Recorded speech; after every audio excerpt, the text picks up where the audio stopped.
Space, open world, creation, and exploration. These concepts, partnered with a little volumetric-based physics, gives the basis for a great game. And that's what we have with Space Engineers. This game is very, very complex. And if you are into the creation and exploration genre like I am, this is going to be a game for you. Marek Rosa, founder and CEO of Keen Software House, had a vision of creating a realistic, physics-based game to where you, as the engineer, get to be as creative as you want in space. He spent much of his youth playing with Legos and Lego Technic, so his idea is pretty relative to what he and Keen Software House has developed. Even though, at the time, a full-scale approach to this type of gaming development was not ready, he broke down his plan into 2 phases. The first phase of his development began working on a voxel terrain. Now, if you don't know what a voxel is, let's define. Webster's dictionary definition of a voxel is any of the discrete elements comprising a 3-dimensional entity, such as an image produced by magnetic resonance imaging, or MRI for short. To break that down even further, it is a 3-dimensional equivalent of a pixel. Have you ever played the game Qbert? Qbert was a voxel-based platform that brought out 3-dimensional squares you had to hop on to a target color and evade falling off of the voxel or obstacles thrown on the map. As for Phase 2 of Marek Rosa's plan, we get the pleasure to experience Space Engineers. Space Engineers is a complex game, with the tutorial lasting well over an hour. But in that hour, you learn some of the basics.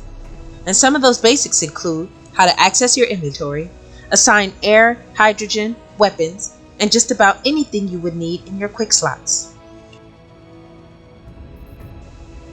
Space Engineers is also a multiplayer sandbox where you are able to engage in a PvP environment.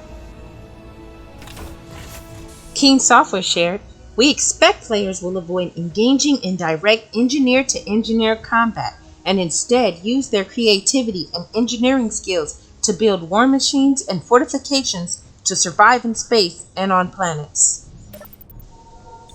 Use your creative juices to produce some amazing mechanics that can help you conquer your fellow engineers."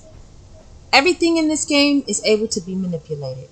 While maintaining real-world technology and physics, you are able to build homes, ships, anything you need to survive and thrive. There are so many features in Space Engineers that I can't name them all, but here are a few that need to be shared. Space stations. I don't know about you, but I've always wanted to create my own Death Star. Yes, I am a huge Star Wars fan, and ever since I saw the Death Star, I said to myself, I must have it. Now with Space Engineers, I'm going to attempt to create my own version of the Death Star. Call it the Brieze Star. Which leads me to my next point. Planetary destruction. All planets in Space Engineers are destructible. So you know what me and my Death Star are going to do. Another in-depth feature are mods and mods galore. Space Engineers have provided mods and modding API for those developers and engineers at heart who truly understand C# scripting. Graphics were smooth and amazing. The background visuals are stunning.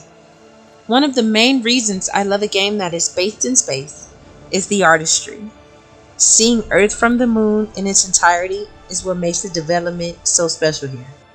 Space Engineers is a special game, but it is more than a game. It is also a learning and programming tool. Keen Software House developed their own in-house engine called VRage 2.0.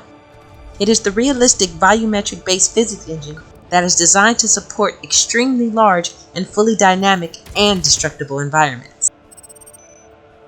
For access to their source code for the VRage 2.0 engine, go to spaceengineers.com. Also, if you would love to play it, Space Engineers is available on the Steam and Xbox platforms for $19.99. So get in there, and as Keen Software House says, unleash your need to create. This is Queen Brieze. Thank you for watching.